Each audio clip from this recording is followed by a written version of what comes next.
आपका दूध कहाँ से आता है? ट्रेडिशनली यह गायों, भैंसों या बकरियों से आता है। फिर प्लांट बेस्ड दूध आया, बादाम, सोया, ओट। अब एक नया प्लेयर है, लैब ग्रोन या नॉन वेज दूध। यह प्लांट बेस्ड या ट्रेडिशनल डेयरी नहीं है, यह असली दूध है, लेकिन लैब में बना है। गायों की जरूरत नहीं। साइंटिस्ट्स कुछ गाय की सेल्स लेते हैं, उन्हें बायो रिएक्टर्स में ग्रो करते हैं और प्रेसिजन फर्मेंटेशन का इस्तेमाल करके गाय के दूध जैसे ही प्रोटीन बनाते हैं। रिजल्ट, दूध जो मॉलिक्यूलरली असली चीज जैसा ही है, टेस्ट, टेक्सचर, न्यूट्रिशन। लेकिन यह लाइन को धुंधला करता है। क्या यह वेजिटेरियन है या नहीं? किसी जानवर को नुकसान नहीं होता, लेकिन एनिमल सेल्स का इस्तेमाल होता है। सपोर्टर्स कहते हैं कि यह एथिकल और इको फ्रेंडली है, एमिशन और जमीन के इस्तेमाल को कम करता है। क्रिटिक्स तर्क देते हैं कि एनिमल सेल्स का इस्तेमाल इसे नॉन वेज बनाता है, खाने की गहरी परिभाषाओं को चुनौती देता है। यह सिर्फ साइंस नहीं है, यह एक कल्चरल और फिलोसॉफिकल डिबेट है। नॉन वेज दूध हमें यह सोचने पर मजबूर कर रहा है कि दूध का असली मतलब क्या है। बातचीत अभी शुरू ही हुई है। वेस्टर्न कंपनीज लैब ग्रोन दूध के लिए भारत को अल्टीमेट मार्केट मानती हैं। इसके एनवायरमेंटल बेनिफिट्स को बताती हैं, कम जमीन, पानी और एमिशन। भारत दुनिया का सबसे बड़ा दूध कंज्यूमर इस ग्रीन रेवोल्यूशन के लिए एक टेम्पटिंग टारगेट है। लेकिन कई भारतीयों के लिए यह सिर्फ सस्टेनेबिलिटी के बारे में नहीं है, ये फूड सॉवरेनिटी और लोकल लाइवलीहुड्स की रक्षा के बारे में है। भारत में डेयरी लाखों ग्रामीण परिवारों के लिए जीने का एक तरीका है, सिर्फ एक बिजनेस नहीं।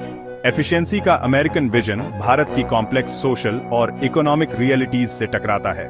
भारत के लिए डिबेट सिर्फ दूध से ज्यादा है, यह ट्रेडिशन और इंडिपेंडेंस को बनाए रखने के बारे में है। दोनों वर्ल्ड व्यू एक टकराव के रास्ते पर हैं। भारत में दूध पवित्र है, रिचुअल्स और डेली लाइफ में सेंट्रल, खासकर वेजिटेरियंस के लिए लैब ग्रोन दूध जो एनिमल सेल्स से बना है कई लोगों के लिए अनसेटलिंग है। वेजिटेरियन नॉन वेजिटेरियन डिवाइड को धुंधला करता है। हेल्थ कंसर्न्स बड़े पैमाने पर हैं। यह एक नया प्रोडक्ट है जिसके अननोन लॉन्ग टर्म इफेक्ट्स और पोटेंशियल एलर्जेंस हैं। रेगुलेटर्स और कंज्यूमर्स फूड सप्लाई में एक अनटेस्टेड स्टेपल को इंट्रोड्यूस करने से सावधान है। सबसे बड़ी चिंता, लाखों छोटे डेयरी फार्मर्स पर पड़ने वाला असर। भारत का डेयरी सेक्टर ग्रामीण परिवारों और महिलाओं को एम्पावर करता है, स्टेबल इनकम और सोशल स्टेबिलिटी प्रदान करता है। एक सिंथेटिक ऑल्टरनेटिव इस इकोसिस्टम को खतरे में डाल सकता है, नौकरियों और ग्रामीण भलाई को जोखिम में डाल सकता है। अमूल जैसे ब्रांड्स लोकल कॉपरेटिव्स की सफलता का प्रतीक है, अब खतरे में है। कई लोगों के लिए रिस्क पोटेंशियल बेनिफिट्स से ज्यादा है। भारत का फूड रेगुलेटर FSAI सतर्क है, लैब ग्रोन दूध बिक्री के लिए अप्रूव्ड नहीं है। किसी भी नए प्रोडक्ट को कड़े सेफ्टी टेस्ट पास करने होंगे और नियम अभी भी लिखे जा रहे हैं। सरकार इनोवेशन चाहती है, लेकिन फार्मर्स या पब्लिक हेल्थ की कीमत पर नहीं। भारत की चुनौती प्रोग्रेस को ट्रेडिशन के साथ बैलेंस करना और अपनी यूनिक जरूरतों के हिसाब से होम ग्रोन सॉल्यूशंस डेवलप करना।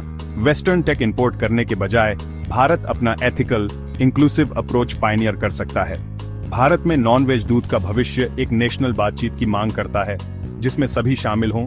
इनोवेशन का स्वागत है, लेकिन इसे जमीन और उसके लोगों का सम्मान करना चाहिए। जब आप भारत के फूड फ्यूचर को कई